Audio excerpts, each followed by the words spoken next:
Đấu Thiên Quân kính chúc Thiên Tôn, Thang Thiên Hồng vinh quy cố hương.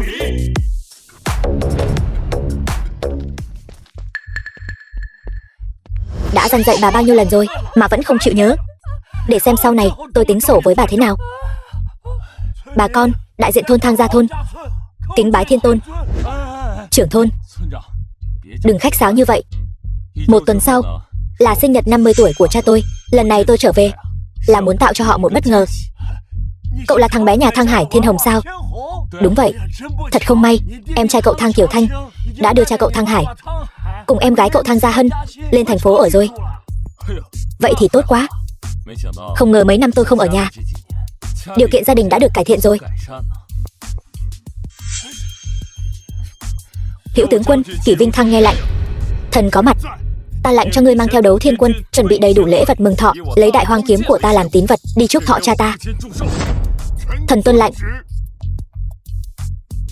Xa cách 7 năm, cuối cùng tôi cũng có thể đoàn tụ với gia đình rồi.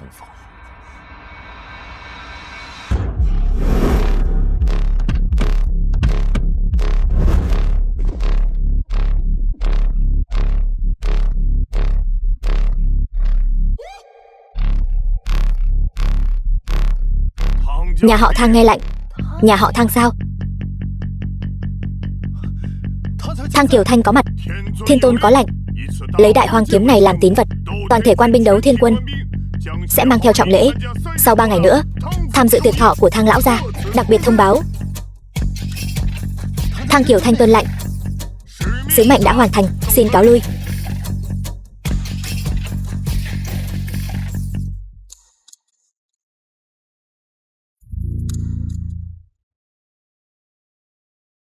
Kiều Thanh, chẳng phải cha mẹ cậu đã qua đời rồi sao? Sao Thiên Tôn lại tham dự tiệc thọ của cha cậu?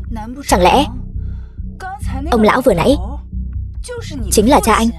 Hai người nghe con giải thích đã, cậu được lắm. Con trai, nếu con nói sớm hơn, Thiên Tôn có quan hệ với cha con, sao ta lại làm khó con được chứ? Con cũng mới biết thôi. Con đứng ngây ra đó làm gì? Mau đi xem ông ấy còn thở không chứ. Mau đi xem đi. Đúng vậy. Bố, bố tỉnh lại đi bố. Bố, thuốc. Bố uống thuốc đi. Uống thuốc đi.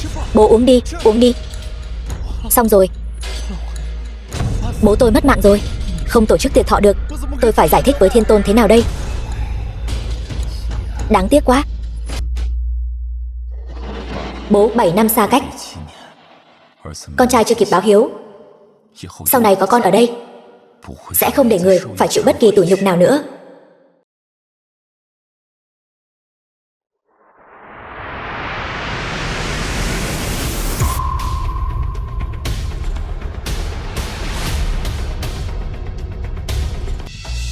Ngày Nam Nhi khải hoàn, nhất định phải báo đáp ơn dưỡng dục. Cha, con trai đã về rồi.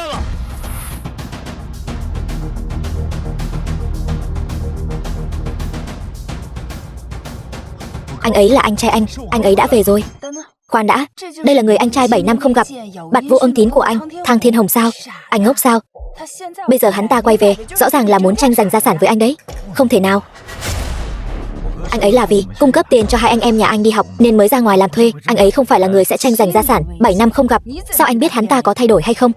Hơn nữa, anh là con nuôi, anh trai anh mới là con ruột. Nếu thật sự tranh gia sản, anh tranh giành lại hắn ta sao?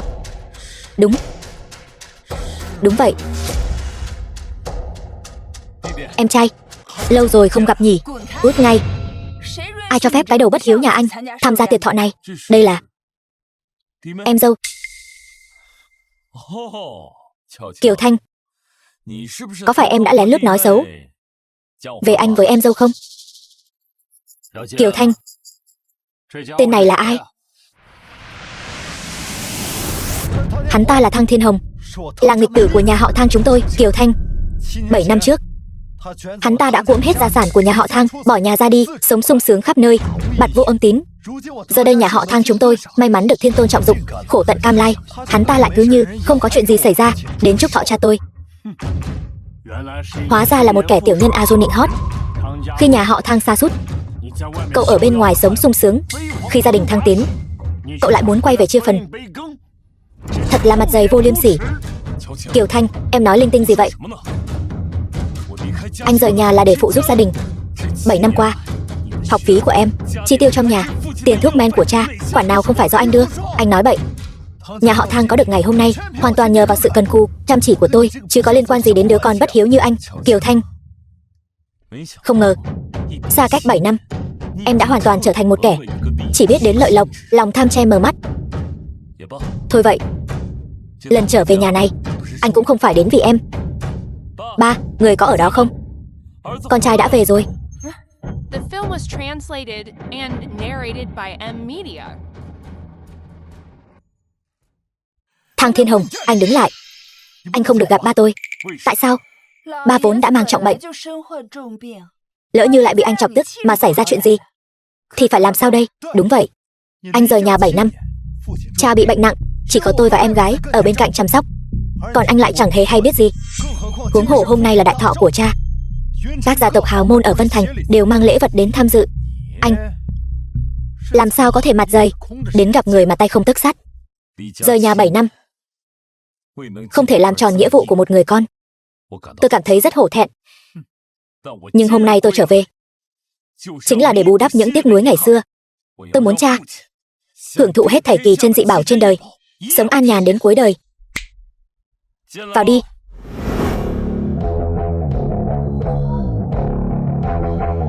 Đó là gì vậy? Kìa, nhìn xem. 1 phần ngà voi ngàn năm, giá trị liên thành. 1 cây nhân sâm vạn năm, kéo dài tuổi thọ. 1 viên thập toàn đại bổ hoan, chữa bách bệnh. Thọ lễ của Thiên Tôn đã được đưa đến. Những thứ này đều là bảo vật tôi từ khắp nơi trên thế giới sưu tầm được, đều là dùng để hiếu kính cha. Người đâu? Mau ném hắn ra ngoài. Một đám ô hợp gió chiều nào xoay chiều ấy. Tôi lười nói nhảm với các người. Những món quà này là tôi tặng cho cha tôi. Tôi muốn tự tay đưa cho cha tôi.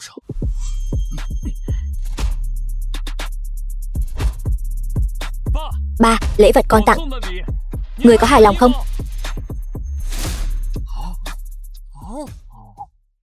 Thang Thiên Hồng, tôi nể tình anh là anh trai tôi mới không trở mặt với anh. Anh tuyệt đối đừng được voi đòi tiên. Hiện tại tôi đang nắm giữ Đại Hoang kiếm do Thiên Tôn ban tặng. Theo luật pháp, giống như gặp chính Thiên Tôn, nếu anh dám bước thêm một bước nữa, cẩn thận. Kiều Thanh rút kiếm ra, thay Thiên Tôn chém mất mạng anh. Ba chúng ta tại sao không nói gì?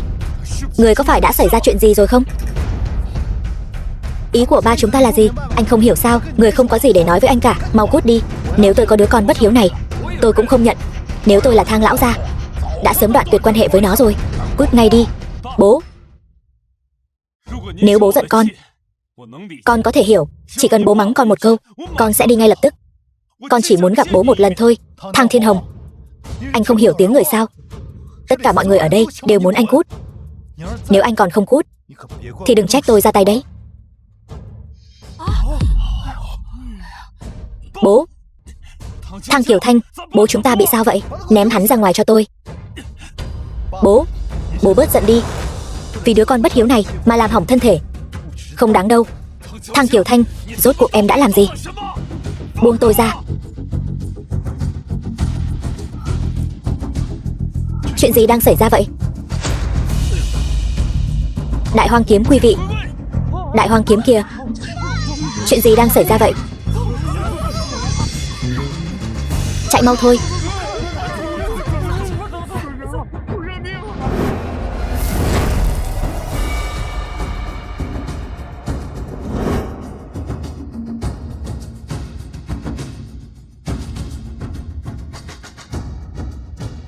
Đại Hoang kiếm thi triển. Thiên Tôn nổi giận rồi. Mau, toàn tốc chạy đến tiệc thọ.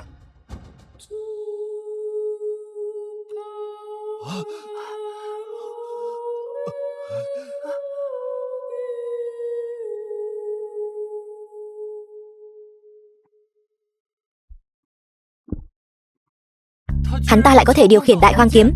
Chẳng lẽ hắn ta chính là Thiên Tôn? Thảo nào Thiên Tôn lại muốn chúc thọ Thang lão gia. Hóa ra Thiên Tôn chính là con trai của Thang lão gia.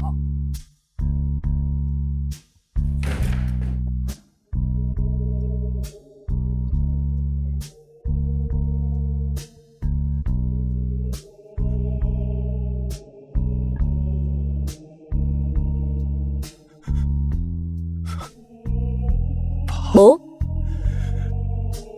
con chưa thể phụng dưỡng bố ăn hưởng tuổi già. Đứa con này bất hiếu quá.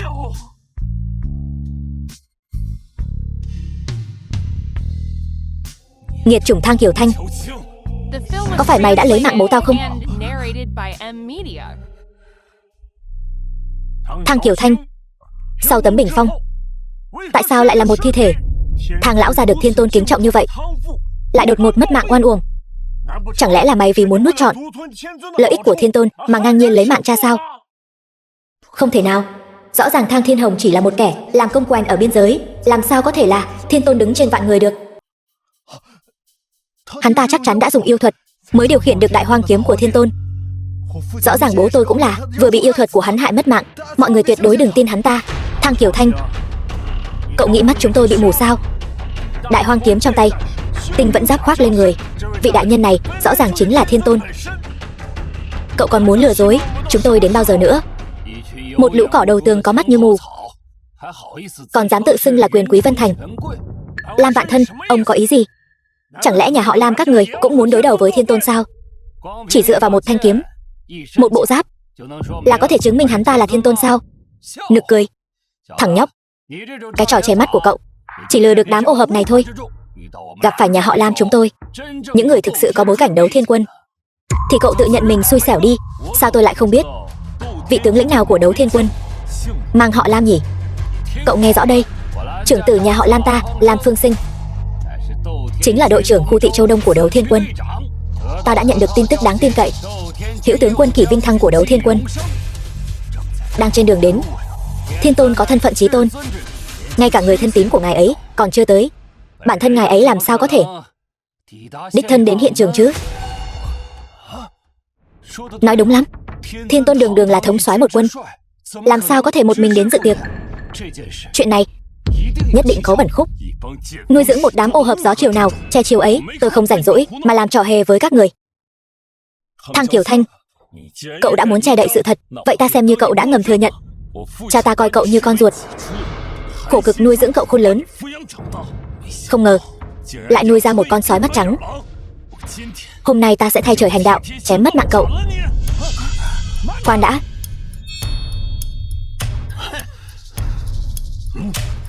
Dám mạo danh Thiên Tôn, ngay tại buổi yến tiệc do nhà họ Lam ta tổ chức, công khai lấy mạng người, thật quá không coi ta ra gì. Bác Lam, mau ném tên yêu nhân này ra ngoài, ném ra ngoài. Như vậy thì quá dễ dàng cho hắn rồi. Thọ yến hôm nay bị phá rối đến mức này, nhất định phải có kẻ phải trả giá cho chuyện này. Thang Thiên Hồng, chờ lát nữa Hữu tướng quân Kỷ Vinh Thăng đến nơi, cái đang chờ cậu chính là quân pháp nghiêm khắc của đấu thiên quân đấy. Đúng vậy, thay vì ở đây sĩ diện hão, The film was translated chi bằng sớm quỳ xuống dập đầu tạ tội. by M Media. Có lẽ chờ Kỷ tướng quân đến nơi, chúng tôi còn có thể nói giúp anh vài lời, để anh mất mạng một cách dứt khoát. Yêu nhân to gan, sao cậu còn chưa mau chóng đặt đại hoang kiếm của Thiên Tôn xuống?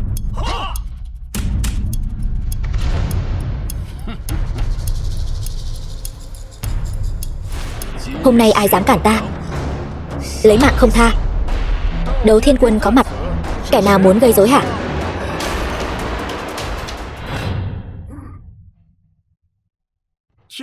Thiên ân rộng lớn, Lam Phương Sinh, trưởng tử nhà họ Lam, hoàng quyền đặc xá, đội trưởng khu thị Châu Đông của đấu thiên quân. Lam Phương Sinh ta ở đây. Tên tiểu tặc mạo danh Thiên Tôn kia, sao còn chưa mau bó tay chịu trói? Anh, người này giả mạo Thiên Tôn, đại náo yến tiệc, anh phải làm chủ cho chúng em đấy. Yên tâm đi, y nhân, cha đã nói hết với anh trong tin nhắn rồi. Một tên yêu nhân không biết từ đâu chui ra, còn muốn dựa vào trò che mắt ở đây cáo mượn oai hùng. Thật là nực cười. Lam đội trưởng, ngài đến thật đúng lúc. Ngài nói hắn ta mạo danh Thiên Tôn, nhưng hắn lại có thể cầm được đại hoang kiếm. Chuyện này giải thích thế nào đây? Đương nhiên là vì nó là đồ giả. Làm đội trưởng, chuyện này không thể nói bừa được đâu. Thanh kiếm này chính là Hữu tướng quân Kỷ Vinh Thăng đích thân giao cho nhà họ Thang. Chẳng lẽ ngài đang nói rằng Hữu tướng quân Kỷ Vinh Thăng công huân hiển hách, cố ý làm giả đại hoang kiếm của Thiên Tôn sao? Đương nhiên là không phải. Ai cũng biết đại hoang kiếm là thánh vật của Đấu Thiên Quân. Thấy kiếm như thấy chính Thiên Tôn. Một thần khí quý giá như vậy, làm sao có thể tùy tiện tặng cho người khác chứ? Đúng vậy. Ý của con ta là thanh kiếm này chỉ dùng để làm vật phẩm mô phỏng, để thể hiện thành ý. Còn thanh đại hoang kiếm thật sự vẫn còn trong tay Thiên Tôn. Hợp lý. Vậy thì có thể hiểu được rồi. Thảo nào lại như vậy. Hèn chi tên yêu nhân này có thể điều khiển đại hoang kiếm, hóa ra đó là một thanh kiếm giả. Thiển Cận, tự lừa dối mình và lừa dối người khác. Nếu thật sự như anh nói thanh kiếm này là đồ giả, vậy chẳng phải ai cũng có thể nhấc nó lên sao? Đương nhiên là vậy. Đã như vậy,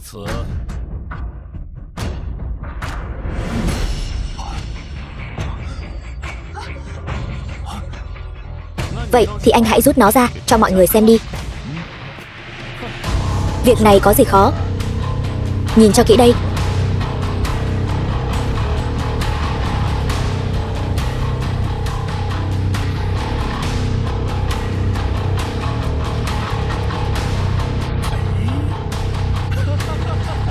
Tại sao tôi phải nghe lời anh chứ? E rằng anh đã đặt cơ quan gì đó lên thanh kiếm này, chỉ chờ lúc tôi rút kiếm, chuẩn bị ám toán tôi phải không? Tên yêu nhân to gan, mất mạng đến nơi rồi, còn muốn bày mưu hãm hại con ta. May mà con ta có hỏa nhãn kim tinh, nhìn thấu trò lừa bịp của cậu. Hèn chi, anh nhất định phải đến dự tiệc. Trước khi Hữu tướng quân đến, hóa ra anh sợ rằng âm mưu của mình sẽ bị người của Đấu Thiên Quân vạch trần. Nếu không phải đội trưởng Lam kịp thời đến, ta thật sự là suýt chút nữa bị tên lừa đảo giang hồ này lừa gạt rồi. Phải đó anh, đừng phí lời với hắn nữa. Bữa tiệc mừng thọ tốt đẹp hôm nay đã bị hắn phá hỏng. Anh mau bắt hắn đi tạ tội với Thiên Tôn, đi. Đối diện với những người ngoài không biết nội tình này, có lẽ yêu thuật của anh có thể qua mặt được. Nhưng giờ đây đối diện với chính chủ, anh vẫn nên ngoan ngoãn bó tay chịu trói đi. Chính chủ, anh chỉ là một đội trưởng Đấu Thiên Quân nho nhỏ, lại dám mượn danh một tấm lệnh bài khu vực, mạo nhận trước mặt mọi người là chính chủ của Đấu Thiên Quân. Anh không coi Thiên Tôn ra gì sao? Tướng ở ngoài, quân lệnh có thể không tuân theo. Hiện giờ Thiên Tôn không có mặt ở đây, ta chính là đại diện của Đấu Thiên Quân. Thật là cuồng vọng. Đấu Thiên Quân của ta mà có một tên đội trưởng vô dụng như anh thì thật là nỗi buồn của Đấu Thiên Quân ta. Chỉ dựa vào anh là kẻ làm công khổ sai ở biên giới, còn vọng tưởng mình là người của Đấu Thiên Quân. Thật đáng cười. Thang Kiều Thanh, ta không muốn phí lời với bọn chúng. Nếu có bản lĩnh, cậu hãy qua đây. Dám động đến người của ta ngay trên địa bàn của ta. Người đâu? Bắt tên yêu nhân này lại cho ta.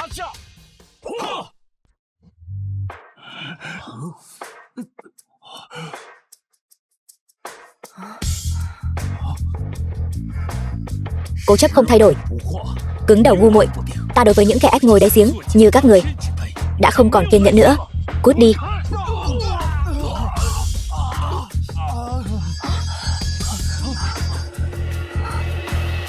Cái gì? Nhà họ Lam ta bỏ ra hàng chục tỷ để bồi dưỡng đại tông sư thị vệ, lại bị một trưởng giải quyết rồi. Điều này sao có thể? Thang Kiều Thanh, ta không muốn làm tổn thương người vô tội. Nếu cậu còn chút lương tri nào thì lập tức cút qua đây, trả lời câu hỏi của ta.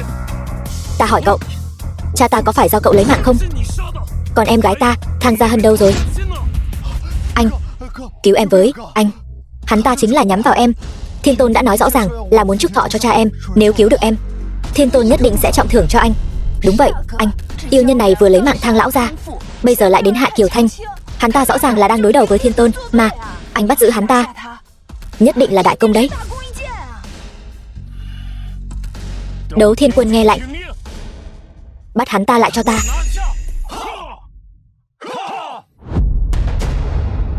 Sao hả? Đối diện với Đấu Thiên Quân không dám làm càn nữa sao? Tôi cảnh cáo anh. Đấu Thiên Quân hô phong hoán vũ, trong bốn bể không ai địch nổi. Không muốn mất mạng, vậy anh ngoan ngoãn chấp nhận số mệnh đi. Nói không chừng Thiên Tôn còn có thể khoan hồng xử lý anh đấy. Quân lạnh như sơn, thần bất do kỷ. Ta không trách các ngươi bất kính với ta, nhưng là binh sĩ của Đấu Thiên Quân. Các ngươi nên có phán đoán của riêng mình. Ta chỉ cho các ngươi thời gian 3 tiếng đếm. Nếu sau đó vẫn còn bất kính với ta thì đừng trách ta nhẫn tâm. 3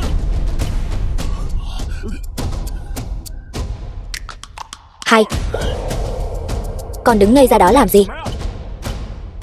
Hắn ta chẳng qua chỉ là đang phô trương ra vẻ thôi. Mau chóng bắt hắn ta lại cho ta. Hữu tướng quân Kỷ Vinh Thăng của Đấu Thiên Quân giá lâm. Kẻ nào dám làm càn?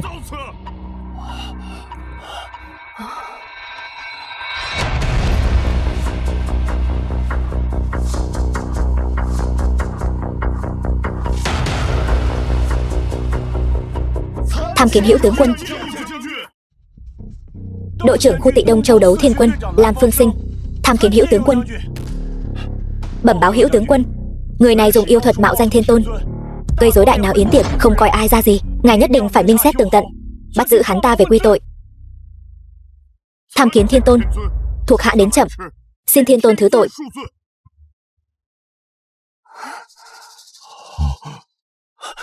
Không phải. Hữu tướng quân, ngài đừng để bị yêu nhân này lừa gạt. Đại hoang kiếm dưới đất này là giả, tinh vẫn giáp trên người hắn ta cũng là đồ giả mạo. Chuyện này, Thiên Tôn này làm sao có thể đến hội trường trước ngài một bước chứ? Đồ hỗn xược có mắt không thấy Thái Sơn. Đây chính là đại hoang kiếm thật sự. Ta làm sao có thể dùng đồ giả làm tín vật của Thiên Tôn để gửi đến? Thật là ngu xuẩn không thể tả. Hữu tướng quân, ngài đang nói đùa đấy sao? Ngài nói là người này thật sự là Thiên Tôn sao? Hữu tướng quân, ngài có điều không biết, người này thứ nhất không có học vấn, thứ hai không có bối cảnh. Hắn ta chỉ là một kẻ làm thuê hèn mọn ở biên giới. Hắn ta làm sao có thể là Thiên Tôn? Ngài chắc chắn là nhận nhầm người rồi. Chân thân Thiên Tôn, cần ngươi dạy ta cách nhận biết sao? Rõ ràng hắn ta, ý của Thiên Tôn là muốn ta tạm thời không tiết lộ thân phận của ngài ấy. Rõ ràng hắn ta không phải là Thiên Tôn. Hữu tướng quân, ngài làm chúng tôi rối trí quá. Thăng Thiên Hồng không phải là Thiên Tôn, vậy vừa nãy ngài quỳ lạy ai vậy?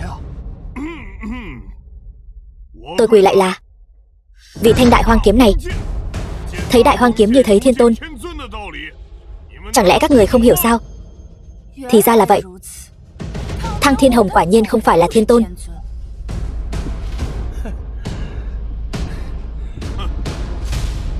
Đừng vội mừng quá sớm. Lam Phương Sinh, ngươi có biết tội không? Tội? Không phải, Hữu tướng quân, ta chẳng qua chỉ vì muốn trừng phạt tên tiểu tặc mạo danh Thiên Tôn này thôi. Ta có tội gì chứ? Ngươi lại còn không biết tội sao? Quỳ xuống cho ta. Có phải đã nhầm lẫn gì rồi không? Chẳng lẽ lại để anh trai tôi nhìn tên tặc nhân này mạo danh Thiên Tôn mà không hành động sao? Hữu tướng quân, việc định tội này của ngài cần phải thận trọng đấy. Con ta bị oan ức là chuyện nhỏ, nhưng ảnh hưởng đến uy tín của Đấu Thiên Quân mới là chuyện lớn đấy. Đúng vậy, lớn mật. Nhà họ Lam là muốn công khai đối đầu với Đấu Thiên Quân sao? Không dám. Người định tội Lam Phương Sinh không phải là ta, mà chính là Thiên Tôn đại nhân. Là Thiên Tôn đại nhân thấu rõ mọi chuyện, dù chưa đích thân đến hiện trường cũng biết rõ từng hành động của các người. Lam Phương Sinh, ngươi chưa được cho phép tự ý điều động Đấu Thiên Quân dùng vào việc riêng. Theo quân pháp, phải bị tước bỏ quân chức, phát phối biên cương để răn đe kẻ khác. Đừng mà, oan uổng quá. Hữu tướng quân, ta tự ý điều động Đấu Thiên Quân chẳng qua chỉ là để trừ khử tên mạo danh Thiên Tôn này thôi. Ta tuyệt đối không có nửa điểm tư tâm nào cả. Những lời này ngươi hãy đi giải thích với Thiên Tôn đi. Đưa hắn đi. Hữu tướng quân, ta trung thành tuyệt đối với Thiên Tôn mà. Anh, Hữu tướng quân, oan uổng quá. Lam Vạn Thân, Lam Y Nhân, hai cha con các người tiếp tay cho kẻ ác, cùng với Thang Kiều Thanh mưu hại Thang lão gia. Các người có biết tội không? Đại nhân, sự ra đi của Thang lão gia không hề liên quan đến chúng tôi. Kiều Thanh có thể chứng minh Thang lão gia là tự mình bệnh mất mạng mà. Đúng, cha tôi mắc bệnh nặng, là mất tự nhiên thôi. Chúng tôi có thể làm chứng cho nhau. Đúng, mắc bệnh nặng sao? Bổng lộc ta kiếm được khi chinh chiến bên ngoài đều gửi hết về nhà. Sao không thấy cậu dùng để chữa bệnh cho cha, ngược lại còn chi ra số tiền lớn để thuê xe sang nhà lầu? Cái này. Hơn nữa, nếu thật sự là mất tự nhiên, tại sao không thấy cậu làm tang lễ cho cha, ngược lại còn lợi dụng thi thể của ông ấy dựng nên bữa tiệc thọ giả dối này? Rõ ràng là trong lòng có quỷ. Chuyện này có phần cho anh nói sao? Anh quanh năm không có nhà, là tôi vất vả cực nhọc chăm sóc cha và em gái, anh có tư cách gì mà chỉ trích tôi? Ý cậu là ta đã trách nhầm cậu rồi. Được, chỉ cần cậu nói cho ta biết tung tích của Gia Hân, đợi ta tìm được Gia Hân, hỏi rõ ngọn ngành sự việc. Nếu quả thật là ta đã làm sai, ta cam tâm tình nguyện quỳ xuống trước mặt cậu, dập đầu nhận tội. Gia Hân con bé, Gia Hân cùng em trai tôi là Lam Vân Hào, nhất kiến trung tình, hiện tại đang cùng hắn tình trạng ý thiếp, cùng nhau trải qua đêm đẹp, không lâu sau sẽ tổ chức hôn lễ. Hạnh phúc biết bao nhiêu. Nhất kiến trung tình. E rằng là ép người lương thiện thành kỹ nữ thì có, làm gì có chuyện biết rõ cha mình mất mạng thảm lại còn cùng người khác trải qua đêm đẹp. Huống hồ, nếu quả thật là tình trạng ý thiếp, tại sao không thấy bọn họ tham gia tiệc thọ của cha? Rõ ràng là các người đã giam lỏng em gái ta. Hữu tướng quân, Thiên Tôn có phải đã bị sự mê hoặc của yêu nhân này nên mới định tội chúng tôi không? Xin ngài dẫn chúng tôi diện kiến Thiên Tôn. Sự việc không phải như hắn ta nói. Ta thấy yêu nhân thật sự muốn mê hoặc Thiên Tôn, chính là các người mới đúng. Người đâu?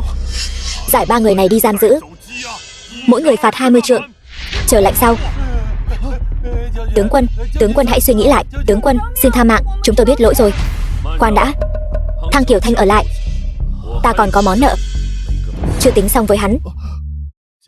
Đem người nhà họ Lam và những quyền quý Vân Thành không biết điều còn lại tất cả giải đi, xử lý từng người một.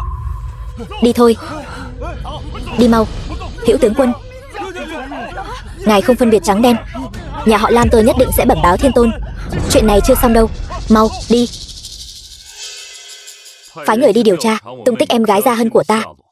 Nhớ kỹ đừng đánh rắn động cỏ, ta sợ bọn chúng chó cùng rứt dậu, gây bất lợi cho em gái ta. Tuân lệnh. Còn nữa, hãy an táng cha ta cho chu đáo, thay cho người một bộ y phục tươm tất. Người đã khổ cả đời rồi, lúc ra đi đừng để người phải chịu ở mức nữa. Thuộc hạ đã hiểu.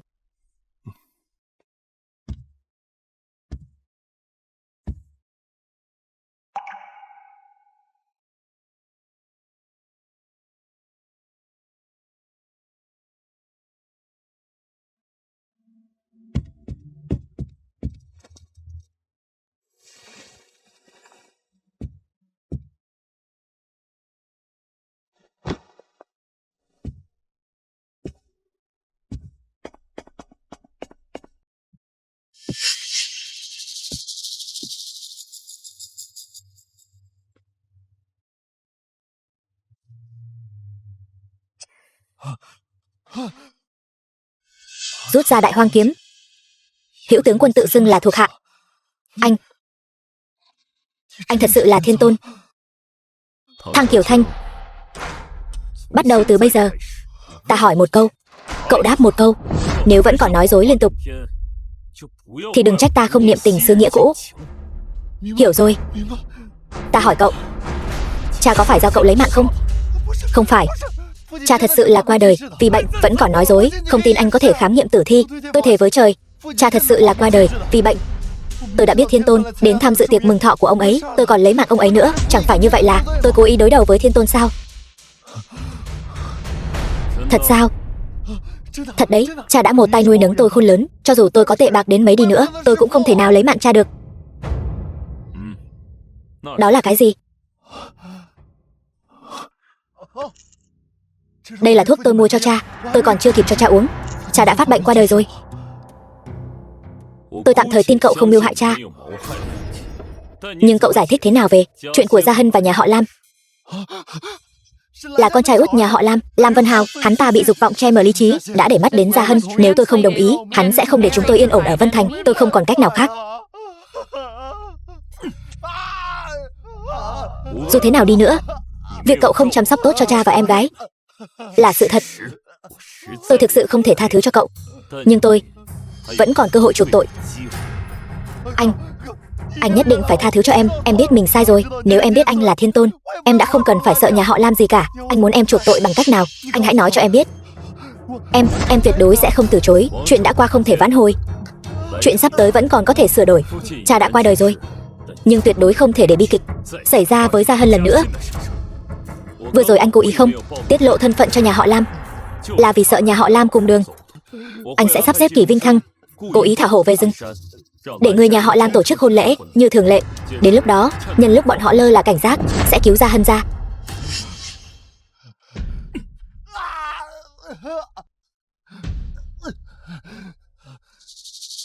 Anh, em nên làm gì?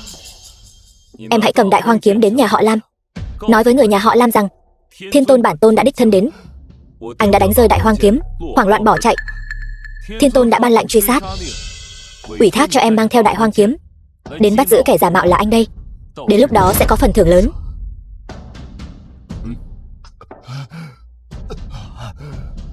Không thành vấn đề, anh. Em nhất định sẽ lập công chuộc tội.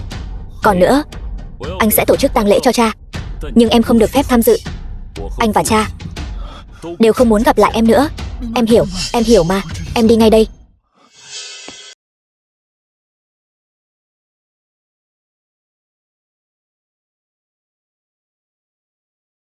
Ba, con bất hiếu, xin người hãy yên nghỉ.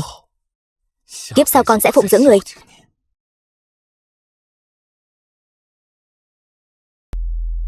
Tôi tuyên bố lễ thành.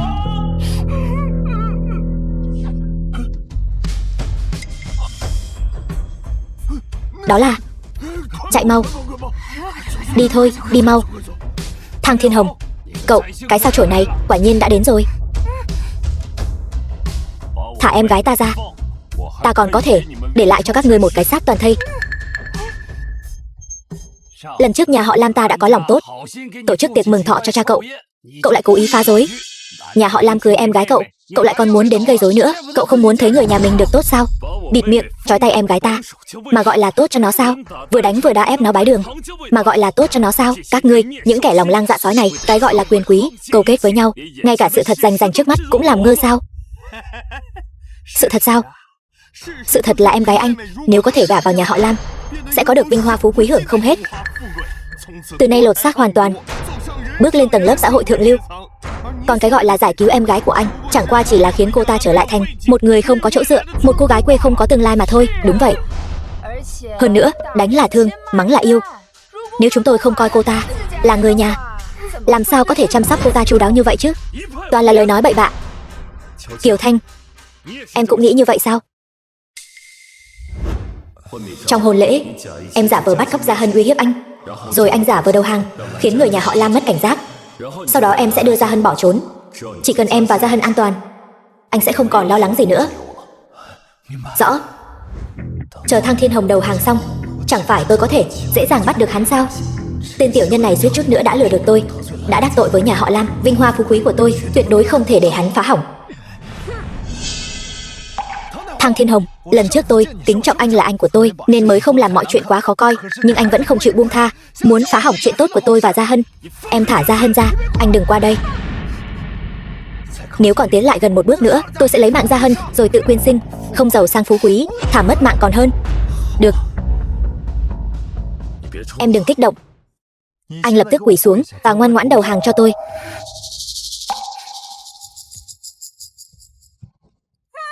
Ngoan ngoãn chút đi.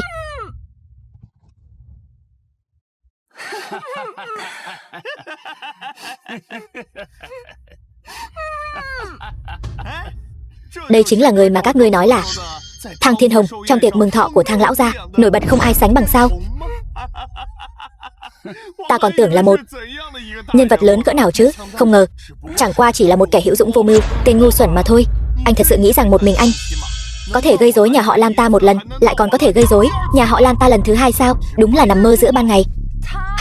Hắn thật sự nghĩ rằng mình là vị thiên tôn uy phong đó sao? Đúng là kẻ không biết trời cao đất dày, chỉ là một tên hề nhảy nhót. Người đâu? Trói hắn lại cho ta, giải hắn đến đấu thiên quân, trừ họa cho thiên tôn.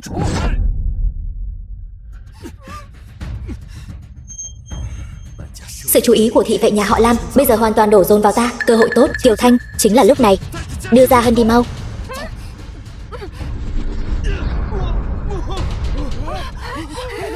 Mau đi thôi. Cái gì? Thằng Kiều Thanh, anh dám phản bội nhà họ Lam chúng tôi sao? Thật là vô lý hết sức. Thị vệ nhà họ Lam tập hợp, chặn bọn chúng lại cho ta. Kiều Thanh, em đưa ra Hân đi mau. Anh sẽ chặn đường cho hai người, không còn lo lắng gì nữa. Bọn chúng không phải đối thủ của anh đâu. Mau, Kiều Thanh, mau đi đi, đứng ngây ra đó làm gì? Em... Kiều Thanh, em làm sao vậy?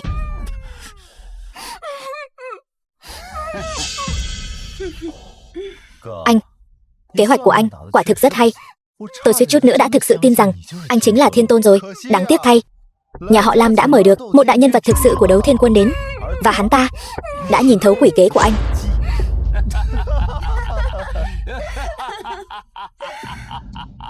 Thang Thiên Hồng, không ai muốn cùng anh diễn tuồng khổ sở này đâu. Nhà họ Thang của anh đã sớm tan cửa nát nhà rồi. Anh còn dám mê hoặc Kiều Thanh, cùng anh làm chuyện xấu xa. Anh muốn anh ấy cũng đi cùng anh đến biên giới để sống những ngày khổ cực sao? Đúng vậy, anh. Em không giống anh. Em không muốn tự hủy hoại tương lai của mình. Xin lỗi anh.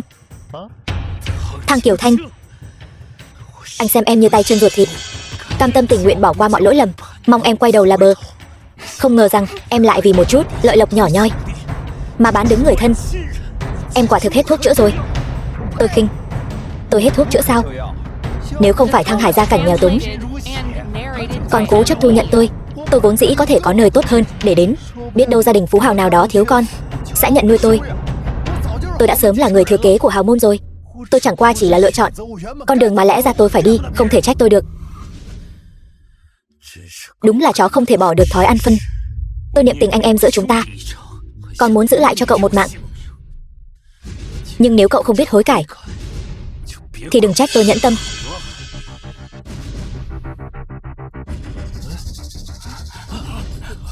Sao hắn ta vẫn còn có thể đi được? Kiều Thanh, anh mau đâm thêm một nhát nữa vào hắn đi. Tôi không đánh lén thì tôi làm sao là đối thủ của hắn được chứ?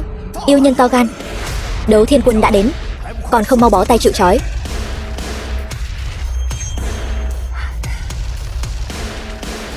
Tả tướng quân Đấu Thiên Quân, Kình Vạn Sơn tại đây. Yêu nhân không được làm càn. Kình Vạn Sơn, đại nhân vật của Đấu Thiên Quân mà nhà họ Lam mời đến, hóa ra lại là ngươi. Coi như anh còn chút kiến thức. Đúng vậy, vị này chính là người trong Đấu Thiên Quân, vị tướng lĩnh chỉ đứng sau Thiên Tôn, tả tướng quân Hình Vạn Sơn. Kình tướng quân chỉ một cái liếc mắt đã nhìn thấu gian kế anh giả mạo uy danh Thiên Tôn. Anh đó cứ chờ bị thanh toán đi. Từ xưa đến nay, bên phải được coi là tôn quý, tướng lĩnh chỉ đứng sau Thiên Tôn phải là hữu tướng quân Kỷ Vinh Thăng mới đúng. Khi nào đến lượt ngươi Hình Vạn Sơn? Kỷ Vinh Thăng sao? Tiểu tử, đây là do chính cậu tự mình bại lộ. Kình tướng quân đều biết anh và Kỷ Vinh Thăng kia cấu kết làm điều xấu, thông đồng làm ô uế uy danh Thiên Tôn, trộm dùng đại hoang kiếm, đại náo yến tiệc Thiên Tôn, mê hoặc Đấu Thiên Quân, giả truyền lệnh Thiên Tôn. Bất kỳ tội danh nào cũng đủ để phán cậu tội chu di cửu tộc. Nếu cậu bây giờ dập đầu nhận tội, nói không chừng còn có thể bớt chịu khổ một chút. Không ngờ ta trừ gia tặc lại câu được một con cá lớn. Theo ta được biết, cho dù là phạm nhân phạm phải bất kỳ tội danh nào ngươi vừa nói, trước khi xuất binh đều cần phải có sự đồng ý của Thiên Tôn. Ngươi tự ý xuất binh là không coi Thiên Tôn ra gì sao? Yêu nhân to gan, còn dám ở đây nói lời mê hoặc lòng người. Lòng trung thành của ta đối với Thiên Tôn trời đất chứng giám. Ta giành xuất binh trước là sợ lão tặc Kỷ Vinh Thăng kia mật báo tin tức để ngươi yêu nhân này chạy thoát. Đúng vậy, chờ bắt được anh, áp giải dâng lên Thiên Tôn, vị trí thân tín này sẽ thuộc về Hình tướng quân. Đừng nói nhảm với hắn nữa. Toàn quân nghe lệnh, bắt lấy, xông lên.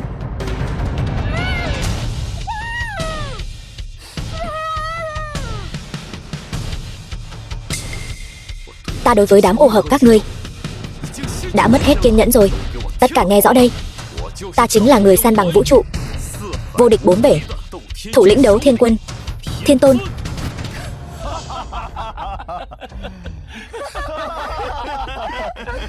Thang Thiên Hồng, Anh thật sự nhập vai quá rồi đấy.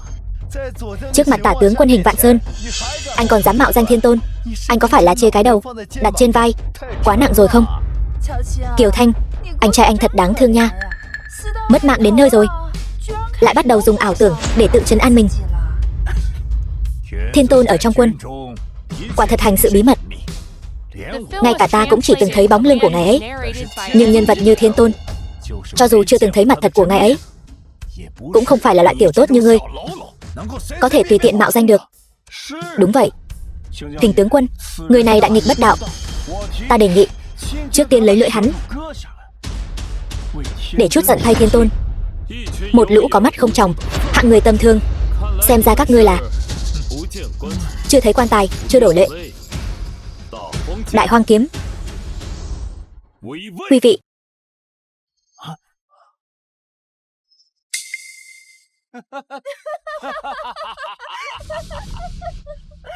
Còn dám vọng tưởng giả mạo thần lực của Thiên Tôn, mượn oai hùng đấy. Nhà họ Lam chúng tôi đã sớm đặt Đại Hoang Kiếm chôn giấu tại mỏ khoáng cách nhà họ Lam chúng tôi 500 km, cộng thêm việc đổ bê tông cốt thép. Trừ phi là chính Thiên Tôn, không ai có thể triệu hồi nó ra được. Cậu hãy dẹp ngay cái ý nghĩ đó đi. Chỉ là 500 km còn con. Vậy thì cứ để viên đạn bay thêm một lát nữa. Vẫn còn mạnh miệng ở đây sao? Đại Hoang Kiếm là thần khí độc quyền mà Thiên Tôn dùng để dẹp loạn giặc cướp, mở rộng lãnh thổ 700 dặm. Mặc dù ta không biết trước đây ngươi đã dùng yêu thuật gì để điều khiển Đại Hoang Kiếm, nhưng người có thể triệu hồi Đại Hoang Kiếm trong 500 km chỉ có thể là Thiên Tôn. Alo, không ổn rồi, Lam gia chủ. Đại Hoang Kiếm mà chúng ta phong ấn đột nhiên đâm vỡ xi măng, bay về hướng Vân Thành rồi. Cái gì? Sao Đại Hoang Kiếm vẫn có thể nghe theo lời triệu hồi của hắn? Chuyện này không thể nào. Chẳng lẽ người trước mặt này, người thường có vẻ ngoài bình thường này, thật sự là vị Thiên Tôn thần long thấy đầu không thấy đuôi đó sao? Bác nói thật sao? Đại Hoang Kiếm thật sự đang trên đường tới sao? Lẽ nào lại là trò quỷ mà tên nhóc này bày ra? Tôi biết rồi, chắc chắn là hắn đã mua chuộc công nhân mỏ, cố ý tung tin giả. Đúng, nhất định là như vậy. Chắc chắn là mưu kế gian xảo của tên nhóc này. Đậu xanh nhà mày, tên họ Thang kia, tôi không có thời gian để đùa giỡn với anh. Nếu muốn em gái anh sống sót, anh lập tức nhận tội và chịu pháp luật trừng trị. Anh mau đi đi. Được, tôi có thể đầu hàng. Các người đừng làm khó em gái tôi. Anh đừng nghe lời bọn chúng. Anh đừng bận tâm đến em. Dạ Hân khóc lóc thút thít, ồn ào quá đi mất. Tôi cầu xin anh, hãy tha cho anh trai tôi. Tôi đồng ý kết hôn với anh. Tôi đồng ý. Đột nhiên lại biết điều như vậy. Xem ra cô em gái này phải nhờ anh trai dạy dỗ mới được. Dạ Hân, Đại Hoang Kiếm của anh sắp đến rồi. Anh đừng cố tỏ ra mạnh mẽ nữa. Lần này để em bảo vệ anh. Lễ bái đường vừa rồi của chúng ta chưa hoàn thành. Tôi sẽ bái bù. Anh có thể tha cho anh trai tôi không? Điều đó còn phải xem cô bái có thành tâm hay không đã. Dạ Hân, đừng.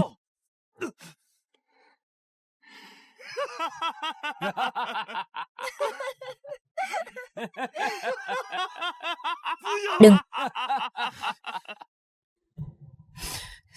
Tiểu nữ Thang Gia Hân nguyện gả cho Lam Vân Hào làm vợ. Đừng mà, Gia Hân. Anh xem bộ dạng anh bây giờ đi. Thân mình còn không giữ được, còn liên lụy đến người thân. Rõ ràng là em trai em gái anh đều có quan hệ thân thích với nhà họ Lam chúng tôi. Anh cứ khăng khăng không đi con đường tiền đồ rộng mở này, cứ nhất quyết đối đầu với chúng tôi. Anh làm vậy để làm gì chứ? Một lũ châu chấu sau mùa thu. Thời gian để các ngươi ồn ào không còn nhiều nữa đâu. Anh vẫn còn cứng miệng sao? Cái thái độ này của anh, nếu có thể giống như em gái anh, tốt hơn một chút thôi, tôi đều cảm thấy chuyện này có thể dừng lại ở đây. Nhưng bây giờ, tôi cảm thấy vẫn chưa đủ. Cô còn phải dập đầu thêm một cái nữa, khốn nạn. Dập đầu đi.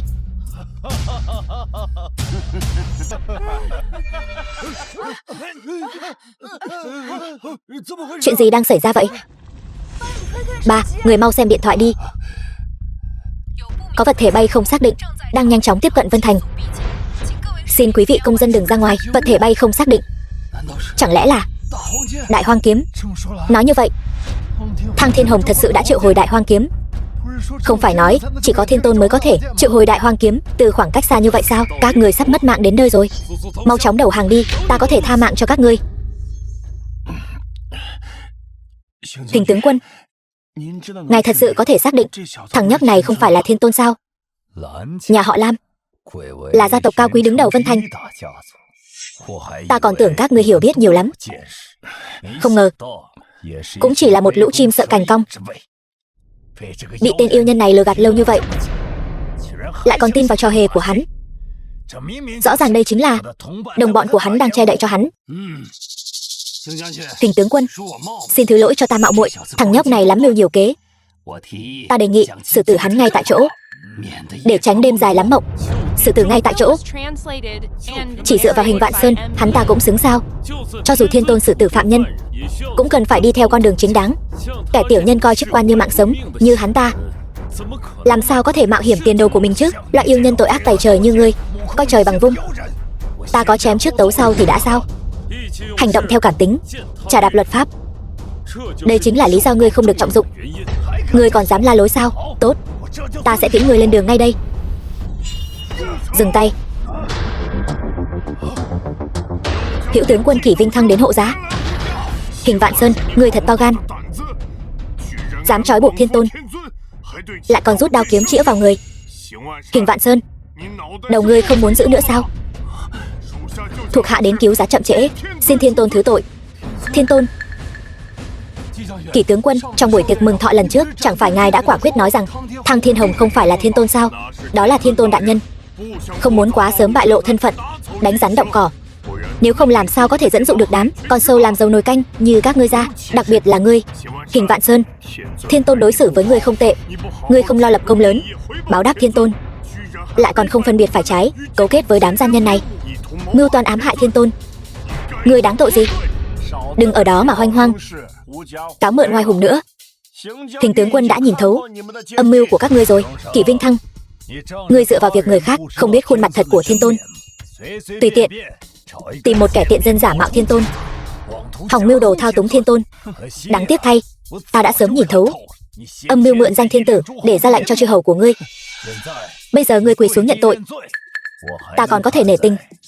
Chúng ta từng là đồng lưu, nói giúp ngươi vài lời tốt đẹp với Thiên Tôn. Hình Vạn Sơn, đừng tự lừa dối mình nữa, quay đầu là bờ, vẫn còn kịp cứu vãn. Ta nghĩ ngươi từng lập công lớn cho quốc gia. Nếu ngươi chịu nhận tội và phục pháp ngay lúc này, ta có thể xem xét chỉ miễn chức quan của ngươi, giữ lại mạng sống cho ngươi. Ngươi đừng có không biết điều, chỉ dựa vào ngươi cũng xứng ra lệnh cho ta sao? Mất mạng đi. Thiên Tôn cẩn thận.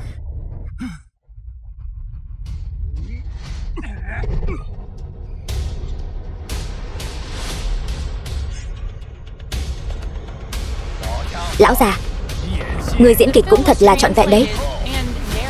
Vì một kẻ không biết tìm từ đâu ra mà làm thế thân, dám thực sự liều mạng với ta sao? Vì ngày này ta đã chờ đợi nhiều năm rồi. Ngươi tuổi đã cao, không còn là đối thủ của ta nữa đâu. Hình Vạn Sơn, sớm biết ngươi có dã tâm lang sói, ta nên sớm chém ngươi đi mới phải.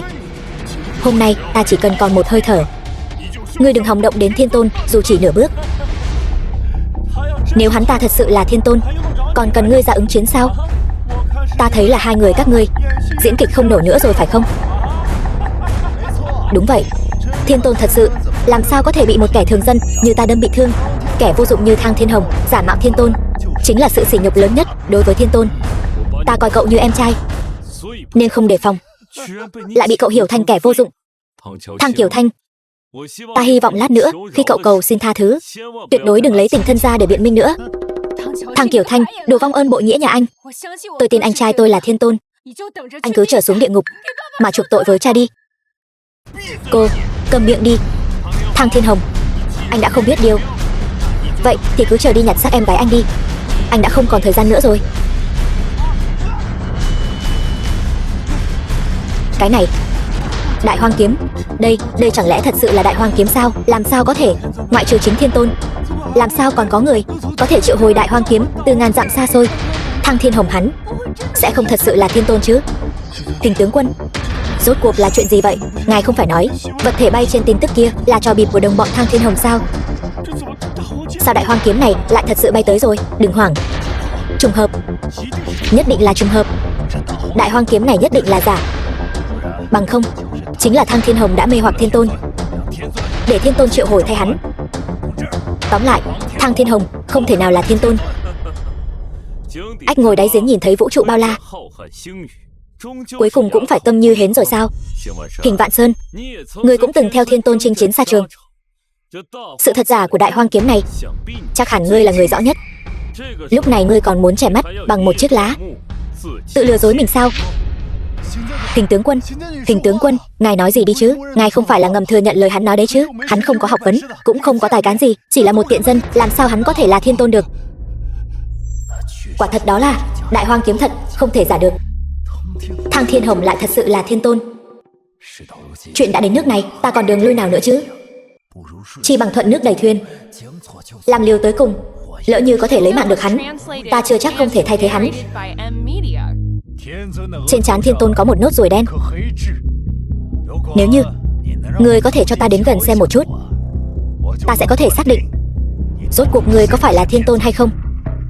Được, cứ xem đi, không sao cả. Mất mạng đi. Thiên tôn cẩn thận.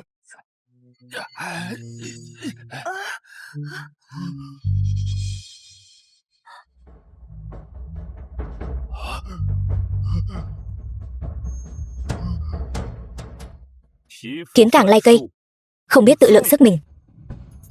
Đã biết mình phạm phải sai lầm lớn, không những không biết dừng lại, ngược lại còn làm tới cùng, vọng tưởng lấy mạng ta. Ngươi đã tự tìm đường cùng rồi. Thiên tôn, xin tha mạng. Thiên tôn, anh trai tôi lại là thiên tôn. Nói cách khác, nếu tôi không tham danh lợi, cứ bình thường chờ anh tôi khải hoàn, cả nhà họ Thăng chúng tôi đã có thể thăng tiến, trở thành người đứng trên vạn người. Tôi không tin. Tất cả đều là giả, giả hết.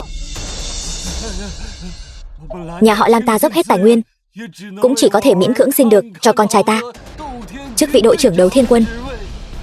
Hắn, một đứa con nông dân bình thường vô danh tiểu tốt, dựa vào cái gì mà có thể trở thành thiên tôn đứng trên vạn người? Cái thế gian này còn có thiên lý nữa không? Thiên lý rất công bằng. Ta tuy xuất thân bần hàn, nhưng từ khi nhập ngũ đến nay, bảo vệ biên cương quốc gia, lấy mạng vô số kẻ địch, dựa vào quân công, từ một binh sĩ bình thường từng bước trở thành thiên tôn. Còn nhà họ Lam các ngươi, tuy ra thế hiển hách, nhưng lại coi thường dân thường bách tính, hút máu của họ. Con trai trưởng của các ngươi lại càng không có chút tài năng thực sự nào, hoàn toàn dựa vào gia tộc che chở. Đây chính là báo ứng mà. Thiên tôn tha mạng. Ta chỉ là nhất thời hồ đồ, bị danh lợi che mờ hai mắt. Tục ngữ có câu, người không biết thì vô tội mà. Ta ngay từ đầu đã không hề biết thân phận thật sự của ngài. Ngài không thể vì ta nhất thời không nhận ra ngài mà định tội ta. Nếu người lúc ta lần đầu tiên công khai thân phận đã nói như vậy, ta còn có thể cho ngươi cơ hội hối cải. Nhưng ta và Kỷ Vinh Thăng đã nhiều lần ám chỉ rõ ràng, nhưng ngươi lại hoàn toàn làm ngơ không nghe. Khi Đại Hoang Kiếm đến, ngươi còn dám mưu toan lấy mạng ta. Ngươi bảo ta làm sao tin được? Ngươi không phải là cố ý phạm tội. Thiên tôn, không cần phí lời với hắn. Hôm nay suýt chút nữa đã để hắn đạt được gian kế. Nếu thả hổ về rừng, hắn chắc chắn sẽ còn tìm cơ hội mưu hại ngài. Chi bằng lấy mạng để trừ hậu họa.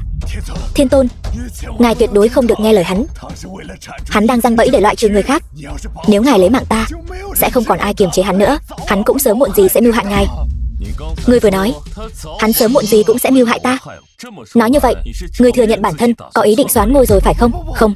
Ta, Thiên tôn, ngài nghe ta giải thích. Đây không phải là kế hoạch của ta, là của nhà họ Lam. Đúng vậy, tất cả chuyện này đều là ý của nhà họ Lam. Cái gì? Bọn họ vì muốn xoán đoạt vị trí thiên tôn đã uy hiếp ta, buộc ta phải phối hợp với bọn họ. Kẻ chủ mưu chính là nhà họ Lam. Kình Vạn Sơn, ngươi nói toàn lời sằng bậy. Kình Vạn Sơn, lúc đó ta bị giam trong thiên lao. Ta làm gì có cơ hội đi gặp ngươi chứ? Chính là ngươi đột nhiên xuất hiện, nói với chúng ta có thể giúp chúng ta báo thù Thăng Thiên Hồng. Thiên Tôn minh xét. Hình Vạn Sơn hắn ở vị trí cao quý. Nhà họ Lam nhỏ bé chúng tôi làm gì có tư cách đi uy hiếp hắn cướp ngôi. Thiên Tôn minh xét. Yên tâm, các ngươi một người cũng không thoát được. Hình Vạn Sơn thân là tả tướng quân đấu thiên quân, là cánh tay của Thiên Tôn, lẽ ra phải tận tâm tận lực vì bách tính, trung thành tuyệt đối với Thiên Tôn. Tuy nhiên lại tâm thuật bất chính, không chỉ lạm dụng quyền lực mưu lợi riêng, còn mưu đồ cướp ngôi. Theo luật pháp, đáng lẽ phải cách chức, chọn ngày xử tử. Người đâu? Kéo hắn ra ngoài. Đây là hiểu lầm mà. Người đâu? Giải Hình Vạn Sơn vào thiên lao. Thiên Tôn, ngài nghe ta giải thích đã. Các người không thể đối xử với ta như vậy. Ta vì Hồng Quốc đã lập được công lao hiển hách. Các người không thể đối xử với ta như vậy. Cứu mạng. Thiên Tôn anh minh. Ta sớm đã nhìn ra Hình Vạn Sơn này, hắn có ý đồ bất chính. Ta mới dùng kế, muốn bắt trước hết phải thả, cố ý dẫn hắn đến trước mặt ngài để ngăn hắn bỏ trốn. Đúng vậy, Thiên Tôn. Vừa rồi cũng chỉ là diễn kịch, là để lôi ra bộ mặt thật của Hình Vạn Sơn, nên mới làm thế. Nếu có mạo phạm đến ngài, thật sự xin lỗi. Vậy nói như thế, ta ngược lại phải cảm ơn nhà họ Lam các ngươi rồi.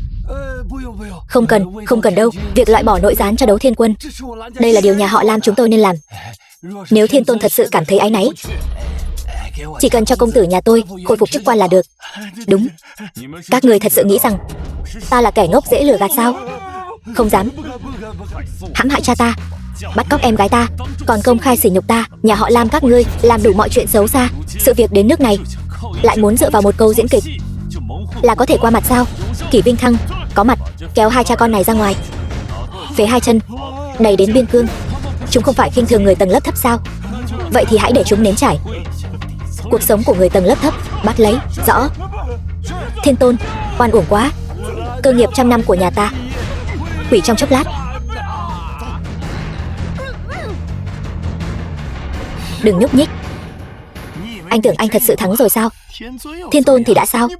Anh chẳng phải vẫn không bảo vệ được cha mình sao? Tôi khuyên anh đối xử lịch sự với người nhà họ Lam một chút, nếu không tôi sẽ lấy mạng nốt người thân cuối cùng của anh. Đúng vậy, em gái anh đang ở trong tay chúng tôi. Anh muốn cô ấy sống sót thì ngoan ngoãn nghe lời. Nói đi, muốn gì? Chỉ cần thả em gái tôi ra, tôi có thể đáp ứng tất cả các người. Thiên Tôn cao cao tại thượng lúc nãy sao giờ cũng mở miệng đàm phán điều kiện với tôi rồi? Anh cứ luôn miệng mắng người nhà họ Lam tôi khinh thường người tầng lớp thấp. Anh lại có lúc nào coi trọng chúng tôi chưa? Anh chẳng phải cũng giống chúng tôi sao? Dựa vào địa vị cao của anh, thao túng quyền thế, chèn ép người khác. Tôi nói cho anh biết, muốn tôi thả em gái anh ra, trừ khi anh nhường vị trí Thiên Tôn cho tôi, nếu không thì miễn bàn. Còn nữa, thả anh trai và cha tôi ra, để người nhà họ Lam chúng tôi bình an vô sự trở về nhà. Các ngươi hình như đã hiểu lầm một chuyện rồi. Danh hiệu Thiên Tôn không phải là dựa vào lời nói mà có được, mà là dựa vào chiến đấu mà giành được. Cho dù tôi có giao Đại Hoang kiếm này cho các ngươi, toàn bộ đấu thiên quân cũng sẽ không công nhận đâu. Xem ra chuyện này không thể thương lượng được nữa rồi. Vậy tôi sẽ tiễn em gái anh đoàn tụ cùng cha anh.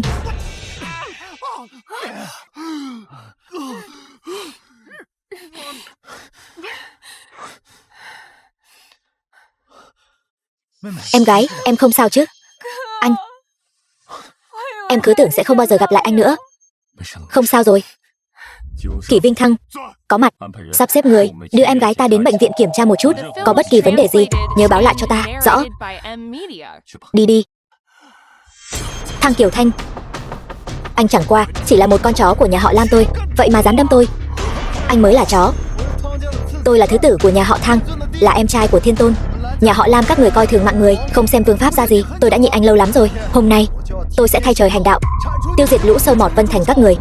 Thăng Kiều Thanh, ban đầu anh xa cơ thất thế, vô dụng, là nhà họ Lam tôi đã cho anh cơ hội đổi đời. Giờ đây anh trở mặt vô ơn, anh có thấy xấu hổ không? Chạy, chạy mau.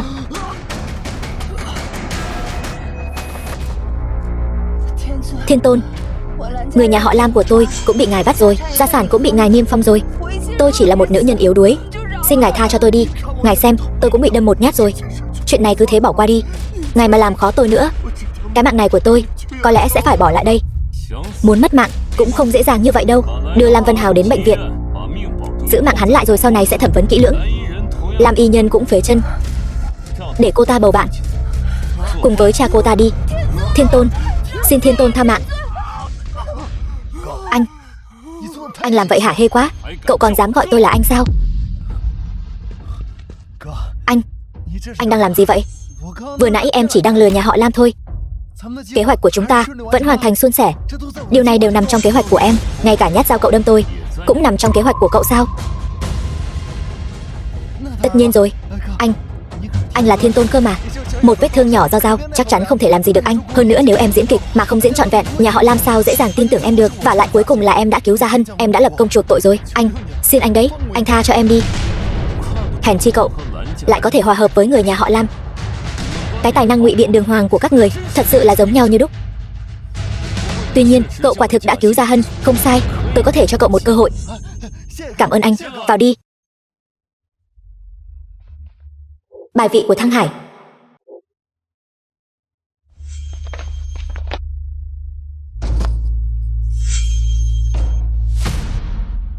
Quỳ xuống và nhận lỗi với cha chúng ta. Cha, là con đã không chăm sóc tốt cho cha. Con đáng mất mạng. Là con bất hiếu. Trước mặt cha chúng ta, tôi chỉ muốn hỏi cậu câu hỏi cuối cùng này.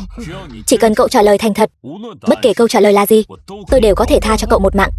Nếu cậu còn dám nói dối, cậu hãy xuống đó cùng cha mà nhận lỗi cho tử tế đi.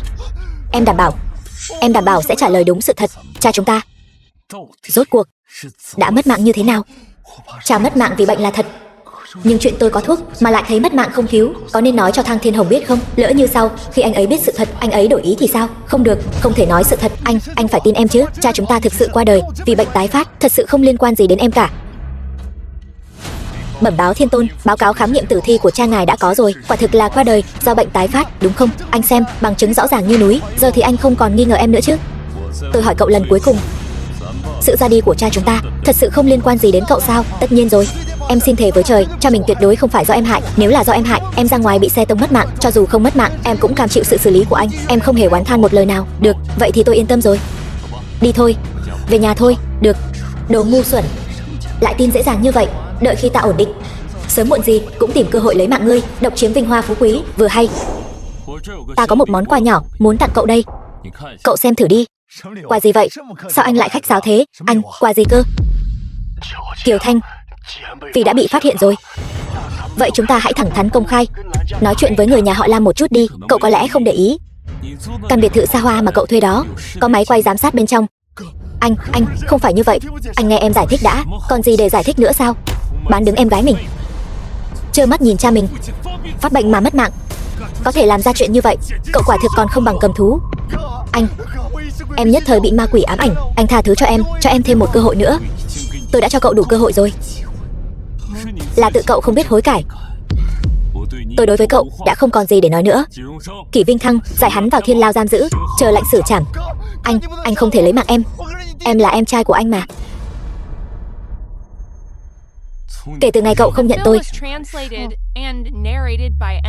người em trai trong lòng tôi đã mất mạng rồi. Đừng quên cậu đã từng nói, tùy tôi xử lý. Cậu không có oán hận gì.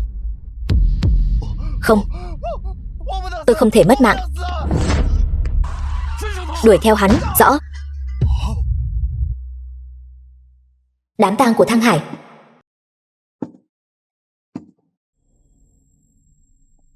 Ba, Gia Hân vẫn khỏe mạnh. Ba cứ yên tâm. Ba, anh Thiên Hồng đã xử lý hết tất cả những kẻ xấu rồi. Ba có thể yên lòng ra đi.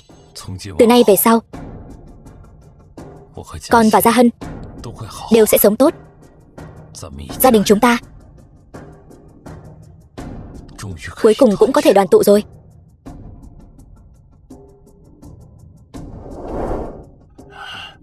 Anh, mau lại đây. Nào, nghe khẩu lệnh của con nhé. 1, 2, 3, cười lên nào.